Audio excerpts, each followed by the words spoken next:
So, close your eyes for a second. Seriously, just shut them. I want you to transport yourself. You were standing on the edge of a cliff. The air isn't just warm, it is hot. Wait, oppressively hot. Oppressively hot, yeah. It's August 1983 in Malibu, California. The Santa Ana winds are howling through the canyons. Oh, those dry devil winds. All right, exactly. The kind Joan Didion famously wrote about. Yeah. The kind that puts absolutely everyone on edge. It makes the hair on your arms stand up because the static electricity is so high. It creates this tension in the atmosphere where it feels like the whole world is just holding its breath or screaming. Yes, nature's way of saying something is about to happen. And right there, perched precariously on the edge of this cliff at 28150 Cliffside Drive, is a mansion. It's a testament to excess. Glass, concrete, teak wood. It looks indestructible. But here's the thing. By 7 a.m. tomorrow morning, this house will be gone. Completely erased. Engulfed in flames. But this isn't just a story about a house fire. This isn't just about bad wiring or a knocked-over candle. This blaze is the physical manifestation of decades of secrets, abandonment, repressed rage, and family trauma. All of it finally finding a spark. It's the perfect metaphor, really. The house doesn't just catch fire, the family catches fire. And the question we are asking today isn't just how the fire started physically, though that detail is highly ironic and devastating. Yeah. But who lit the metaphorical match? And more importantly, when the smoke clears, who is actually left standing? Today, we are doing a massive deep dive into the combustible, glamorous, and heartbreaking world of the book Malibu Rising by Jenkins Reid Taylor. This is such an incredibly rich text to analyze because on the surface, if you just glance at the cover, it looks like the ultimate beach read. It's got surfing, it's got supermodels, it's got wild 80s parties. But when you actually open it, you realize it is a psychological dissection of a family dynasty. It's about the deep cost of fame. And it's about inheritance, but not the fun kind where you get a trust fund and a pony. No, definitely not. We are talking about the inheritance of trauma, the biological and emotional inheritance we receive from our parents, their fears, their coping mechanisms, their absolute failures. And the central question the book poses is, do we have to repeat our parents' mistakes, or can we break the cycle? It is the ultimate story of burn it down to build it back up. So let's lay out our roadmap for this deep dive because there's a lot to unpack here. We're going to look at the myth of the Rivas, who these people pretend to be. Then we are going to go back in time to the flashbacks, which is the source of the trauma. Then we hit the powder keg, the morning of the party. And finally, the explosion, which is the night the house burns down. And I think to understand the fire, we really have to understand the fuel. We have to start with the Riva siblings themselves. Let's meet the dynasty. The year is 1983. If you were living in Los Angeles, or really anywhere in America at this time, the Riva siblings are the people you are completely fascinated by. They are Malibu royalty. They are the closest thing America has to a royal family, but cooler. They're the offspring of a literal legend. Let's start with the head of the household, Nina Riva. She's 25 years old. She's a very talented surfer, but the world knows her as a supermodel. She's the girl in the bikini on every single billboard. But Nina is a fascinating contradiction. To the public, she is this aloof, glamorous sex symbol. But internally, she is the stoic protector. She doesn't care about fame. She doesn't care about money except for how it can protect her family. She's the one holding the ceiling up with her bare hands. And right now, as the story opens, she is in a massive crisis. She has just been publicly humiliated. Her husband, Brandon Randall, a pro tennis player, basically the golden boy of the sports world, has just left her. And not just left her, but left her for another tennis star, Carrie Soto. It's plastered on every magazine. Nina's heartbreak. And what's tragic is that Nina feels she has to maintain this facade of, I'm fine. She's hosting the biggest party of the year in less than 24 hours, and her husband just walked out. Then you have the brothers. Let's talk about Jay Riva. He's the championship surfer. He's the one winning all the trophies. Jay is interesting because he seems like the classic arrogant jock on the surface. He walks with a swagger. But underneath that, he is desperate. He's desperate for a legacy that is separate from his father. He wants to be Jay Riva the surfer, not Mick Riva's son. He is trying to outrun a shadow that is 50 feet tall. And right there in the water with him is Hud Riva. He's not the competitor. He's the artist. He's the renowned surf photographer. He's the guy behind the lens, making Jay look like a god. Hud is often described as the soul of the family. He's the empathetic one. He's the glue between the siblings. But, and this is a huge narrative driver, he is harboring a secret that could absolutely destroy his bond with Jay. It's a classic Cain and Abel tension, but instead of jealousy over God's favor, is jealousy over a woman. We will get to the woman in a bit, but we can't forget the youngest, Kit. Kit is 20, she's the baby. And like a lot of youngest siblings, she feels underestimated. She's kind of the tomboy, the one who is just one of the guys, but she's struggling. She's struggling with her identity, she's struggling with her sexuality, and she's angry. She's angry at being treated like a child when she feels like she's ready to be an adult. So you have these four siblings. They're beautiful, talented, successful. They seem to have it all. But there is a ghost haunting this mansion. The man who defines them usually by his profound absence, Mick Riva. The legend, the crooner, the Yeah. man with the velvet voice. The paradox of Mick Riva is central to this whole story. We have to really understand him to understand why his kids are so messed up. To the world, Mick Riva is a god. He is charm, he is talent, he is the American dream. He came from nothing and became everything. But to his children, he is the void. That's a really powerful way to put it, the void. He is defined by the fact that he's not there. He is the empty chair at the table. He is the father who forgot birthdays. He's the man who chose the applause of strangers over the love of his own kids. And that void is where the trouble starts. You know, it's easy to look at the Rivas in 1983 and say, oh, poor little rich kids. But to really understand why Nina is standing in a morning dress, we have to go back. We have to peel back the layers of history. We have to go back to the source code of the trauma. We have to go back to the 1950s, to the romance between Mick and June. This part of the book destroyed me, honestly, because it starts so sweetly. It does. It starts as a literal fairy tale. June Costas. She's the sweet girl helping at her parents' seafood shack, Pacific Fish. She's from what the book calls a one-sink world. I absolutely love that description. It's such a brilliant socioeconomic marker. A one-sink world means you wash your face in the exact same sink where you wash your dishes. It implies a lack of privacy, a lack of luxury, but also a closeness, a humility. And then walks in Mick. He's young, he's hungry, and he's an aspiring singer with what the author calls two-sink ambition. Right. He doesn't just want to survive, he wants to thrive. He wants the double vanity. He wants the world. June falls for him hard. And who wouldn't? He's charismatic, he's handsome, and he makes her feel special. June wants a simple life. She wants a happy family, a house with a garden, maybe some kids. Mick wants... Fame. Just fame. Yes. And this establishes the fundamental dynamic of their relationship, which sets the template for everything that follows. June shrinks so Mick can grow. That is the tragedy right there. It really is. It's the tragedy of the agreement. It's unspoken mostly, but it is there. She supports him. She believes in him when he's a nobody. She keeps the home fires burning. She irons his shirts, and he rises. He starts getting gigs. He starts getting noticed. And what happens when he rises? The rot sets in. It's not even gradual. It feels like the moment he gets a taste of adulation, his morality just dissolves. Because Mick's ambition is a black hole. It can never be filled. One fan isn't enough. 1,000 isn't enough. He needs constant validation. And a wife at home with a baby, that's not validation. That's obligation. So he cheats. Repeatedly. He leaves. He comes back. He leaves again. It's this cycle of emotional abuse. He gaslights her. He tells her he loves her. Then he's photographed with some starlet. And June, this is the part that physically hurts to read. June spends her entire life waiting for him to be a good man. She holds on to this myth that the Mick she met on the beach, the boy with the guitar, is the real Mick, and the famous Mick is just a phase. She's in love with a ghost. Exactly. And when reality finally crashes down on her, when he marries other women, including that chaotic, brief marriage to a teenage girl named Monica Ridgemore, June breaks, she descends into alcoholism to cope with the reality that her dream is dead. And this is where we have to talk about Nina. Because Nina isn't just a daughter. She becomes the parent. The parentification of Nina Riva is the psychological core of the deep dive today. It starts in 1969. Mick abandons the family completely. He stops visiting. The checks stop coming. And June begins to fade. She checks out. She spends her days drinking gin in a robe. The scene that haunts me, and I know we have to talk about it because it explains everything about Nina, is the death of June. Yes. It is a massive turning point. Nina is 17, just 17. She's a kid. She comes home and finds her mother drowned in the bathtub. June had been drinking. She slipped under and she was gone. It's horrific. Yeah. But watch what Nina does. Or rather, what she doesn't do.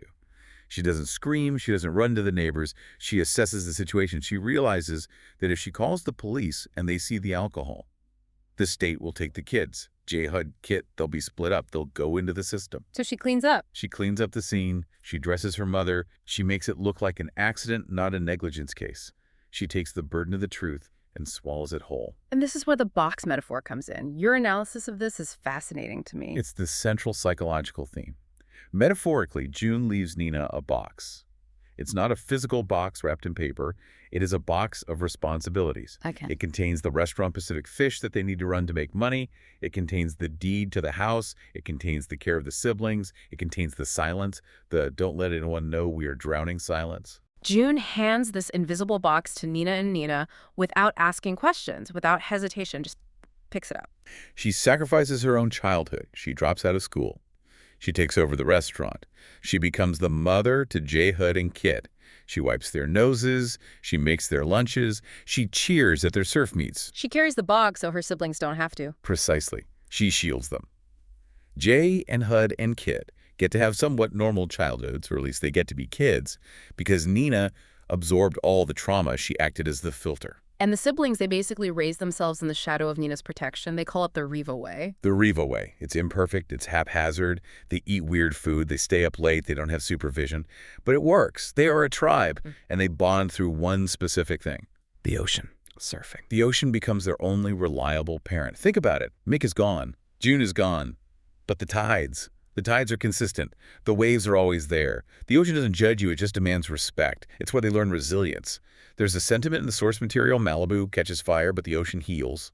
So we have this backstory. We understand the pain. Now let's fast forward back to the present timeline. August 27th, 1983. The day of the party. The powder keg is set. We wake up with Nina. Poor Nina.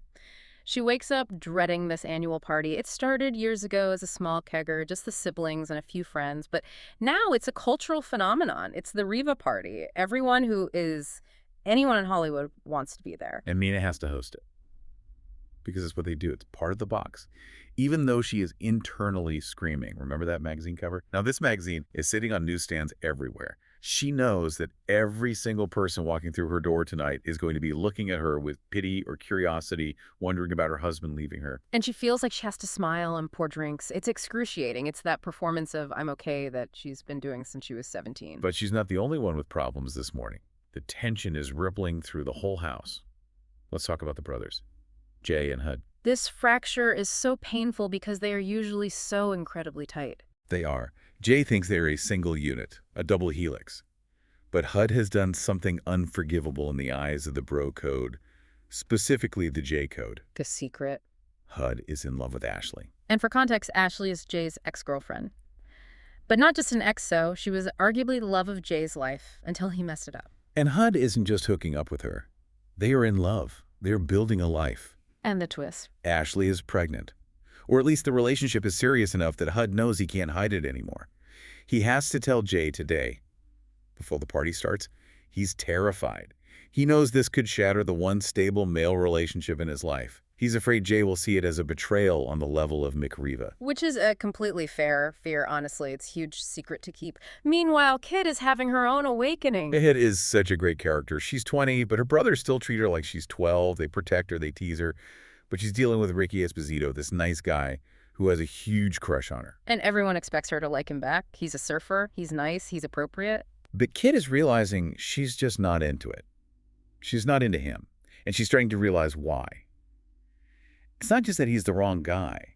It's that she might not be into guys at all. She's having this internal dawn. She's realizing she's been following her brothers into the waves, doing what they do, dressing how they dress. But she actually wants to carve her own path. She wants to be her own person. So the morning is filled with these personal landmines. And then the guests start arriving. Or rather, the uninvited guests. The ghosts. First, we have Casey Greens. Casey is the wild card. She arrives in Malibu early in the day looking for Nina. She's a normal girl from Rancho Cucamonga. She works. She's grounded. But she recently lost her mother, and she found some papers. And she has a suspicion, a very specific suspicion. That she is Mick Riva's illegitimate daughter from that brief, disastrous affair with Monica Ridgemore years ago. She represents the what if. What if the Rivas grew up normal? What if they had parents who actually stayed? She's looking for connection. She's looking for family. But she's walking into a house that is already fracturing. She's brave, though. She walks right up to the door. And then speaking of walking right up to the door, Brandon arrives. Oh, boy. Brandon Randall. The husband who left Nina 2 weeks ago, he shows up for the party. And he doesn't come alone. He brings the mistress. He brings Carrie Soto. The audacity is absolutely breathtaking. Uh, I mean, pause and think about the ego required to do that. who brings their mistress to their wife's party at the house the wife owns? A coward. That's who. A man who is trying to force a resolution because he can't handle the guilt on his own. He wants Nina to blow up at him so he can feel justified in leaving. He wants to be the victim. But what's interesting about Carrie Soto here is that the narrative doesn't paint her as a pure villain. No, she's actually incredibly complex. She's tough. She's a competitor. She sees things clearly. She confronts Brandon on the drive over. She knows this is a bad idea. And when she interacts with Nina, she's not cruel. She's blunt.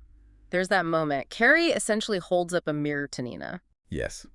Carrie sees Nina trying to be polite, trying to get them drinks, trying to be the good wife, even though she's been discarded. And Carrie's disgusted by it. She forces Nina to see her own passivity. She essentially asks, why are you letting this happen to you? Why are you being a doormat? That term, doormat, it stings. It's the worst thing you can call a woman like Nina who genuinely thinks she's being strong. But is she being strong? Or is she just being enduring? There's a profound difference. Enduring is passive. Strength requires action. Carrie Soto inadvertently becomes the catalyst Nina needs to wake up. Sometimes you need a slap in the face to see the truth. Exactly. So the sun goes down, the tension is at a boiling point, the party starts. And folks, this isn't just a party. This is a riot. It is described cinematically. It spirals out of control almost immediately. It starts as a gathering of friends, but then the gates open and the world floods in. We're talking movie stars, musicians, groupies, drug dealers. Drugs on silver platters. That is a literal detail from the text. Cocaine served like hors d'oeuvre. Celebrities behaving badly. There are people having sex in the bathrooms, people breaking furniture. Vandalism. Yes. The house Nina's sanctuary, the home she bought with her modeling money to keep the family together, is literally being trashed by strangers. They are smashing glasses. They are putting cigarettes out on the floor. It's symbolic. The walls are closing in. The external chaos matches the internal chaos of the family.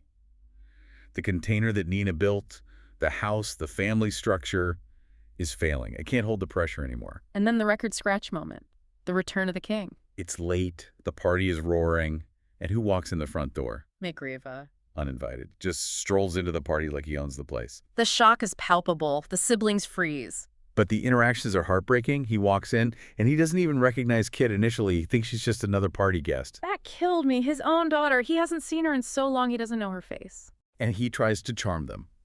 This is the Mick Riva magic. He flashes that smile. He gives this generic apology. I want to make things right. I want to be a family. I missed you kids. But it feels hollow. It feels like a line from one of his songs. Because it is. Mick isn't doing this for them. He's doing it for Mick. He's 50 years old now. He's realizing his mortality. He's afraid of being old and irrelevant. He wants the family aesthetic without having done the 20 years of dirty work. He wants the Kodak moment where everyone hugs him. He wants to skip to the end where everyone loves him. He wants the redemption arc without the penance. Precisely. He assumes that because he is Mick Riva, he will be forgiven. Because the world forgives him everything. Why wouldn't his kids? So this leads to the climax on the beach. The party is raging inside, destroying the house. But the siblings, Nina J. Hud, Kit, and Mick, gather on the sand away from the madness. This is the moment the doormat stands up. This is the pivotal scene of the entire story. Neat. Mick is talking, making excuses. He tries to use the excuse, I didn't know how to be a father. My parents were bad. I had a tough upbringing, so I didn't know how to do it. It's the classic generational trauma excuse used as a shield. And Nina destroys that argument. She dismantles it brick by brick. She compares his inability to her actual survival. She looks at him and says, essentially, do you think I felt capable when Mom died? Do you think I knew what I was doing when I was 17 and raising 3 kids? Do you think I wasn't scared? She didn't feel capable. She just did it because she had to. That is the difference between them. Duty versus desire, selflessness versus selfishness. And then she delivers the line, the death blow to his ego. You are not anybody's father. That line, it gives me chills every time. You are not anybody's father. She strips him of the title. She tells him that biology doesn't make you a father. Presence makes you a father. Sacrifice makes you a father. And he has done none of that. And in that moment, the unification happens. The siblings realize they don't need him. They haven't needed him for years. They parented each other. They look at Casey, this stranger, this illegitimate sister, and they make a choice. Mick ignored her. Mick abandoned her too. But the siblings, They accept her immediately. They bring her into the fold. Which contrasts so sharply with Mick. He excluded, they include. They choose each other. They realize the Riva dynasty isn't about Mick. It's about them. So Mick leaves. He's rejected. He's stunned. He feels a little sorry for himself, maybe a little noble for trying. He's walking down the driveway, leaving the property. And here's the irony that defines the narrative. The catalyst for the fire. A spark. Mick pauses. He lights a cigarette. He takes a drag. He's thinking about himself nursing his wounded ego, and he flicks the butt into the dry brush by the side of the house. No way. It's that simple. It's that simple. And that tragic. The man who metaphorically destroyed their childhood literally destroys their home. It isn't arson in the sense of malicious intent. Yeah. He didn't say, I'm going to burn this down. It's negligence. It's carelessness, which is exactly how he treated their lives. He flicked them away like a cigarette butt, not caring where they landed or what damage they caused. He just flicks it and walks away. And the Santa Ana winds do the rest. The fire starts. It catches the dry grass. It climbs the trellis. It consumes the house. It eats the mansion, the glass, the concrete, the photos, the memories. The partygoers flee. It's chaos. But look at Nina's reaction. This is the most crucial part of her character arc. She sees the fire. She knows the house is gone. And she doesn't cry. She feels glee. Glee. Relief. Why relief? That's her home. That's everything she worked for. Because the destruction of the mansion is necessary. Remember the box. June's box. The house was the biggest part of the box. It was the physical manifestation of her duty. It was the museum of her mother's sadness. It was the place where she was trapped in her role as the stoic protector. I must keep this home for everyone. So when the fire takes it, the box burns. The obligation turns to ash. She walks away. She lets it burn. She realizes she doesn't have to carry it anymore. The fire sets her free. So the fire rages. The mansion is destroyed. But the morning after, the smoke clears. And we get the resolutions. The morning after section is surprisingly hopeful. It's the building it back up phase. Mm-hmm. Let's look at where they land. Start with Nina. Nina chooses herself for the first time in her life. She recalls a conversation with Kit about Madeira, Portugal. She decides she's done. She decides to leave the restaurant. She hands it over, or rather lets it go. She leaves the expectations. She decides to go surf. For herself. She puts down the box. She keeps the love. She loves her siblings. That bond is unbreakable. But she throws away the martyrdom. She stops being the mother and starts being a sister. Starts being a woman. What about Jay and Hud, the brothers? They fight. Oh, they fight physically during the party and the fire, chaos. Jay beats Hud up a bit. There's blood, but they reconcile. Jay realizes that chasing Mick's ghost-chasing glory, being the king of Malibu, isn't what he wants. He looks at Hud, who is about to be a father, and he realizes that family is more important than ego. He accepts Hud and Ashley. He chooses to be a good brother. He chooses to be a good uncle to this baby. He breaks the cycle of male ego that Mick started. Mick chose ego over family.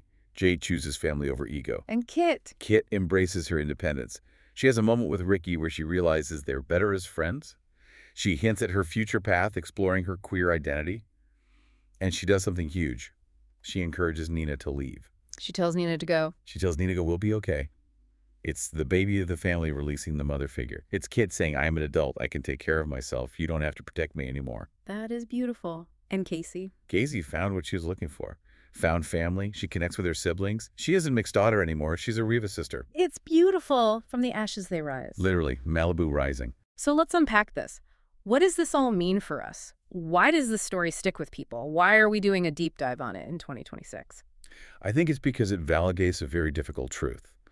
We cannot choose our parents. We cannot choose the circumstances of our birth. And we cannot choose the trauma they hand down to us. That is the inheritance. It's the unasked for gift. But we have a choice in what we do with it. Exactly. We choose what to carry forward. Nina had to sort through that box. She had to look at everything June gave her. The love, the loyalty, but also the silence, the shame, the martyrdom. And she had to say, I'll keep the love, I'll keep the loyalty. But I am throwing away the martyrdom. I am throwing away the silence. And the fire, it's not a tragedy in the end. No.